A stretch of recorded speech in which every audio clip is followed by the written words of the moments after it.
My bike's been sat for a while with fuel in the tank and no additives, so there's a possibility that condensation has caused rust.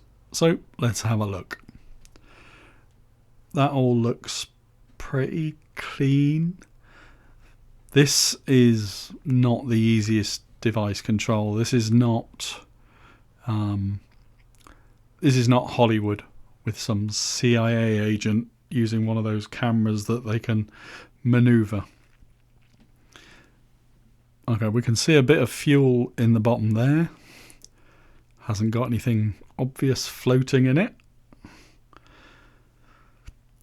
Okay, and there's the pipes to the fuel pump, and they don't look rusty. They look fairly clean.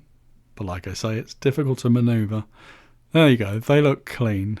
To me, at least. Let me know if you think there's piles of rust everywhere. Okay, the inside of the tank, very close up, looks all right. What I do have, because this borescope is covered in a plastic sleeve, when it rubs against the side, you get these shavings. And that orange thing is a leaf. I've no idea why there's a leaf. Possibly because I was cleaning around the edge of the tank.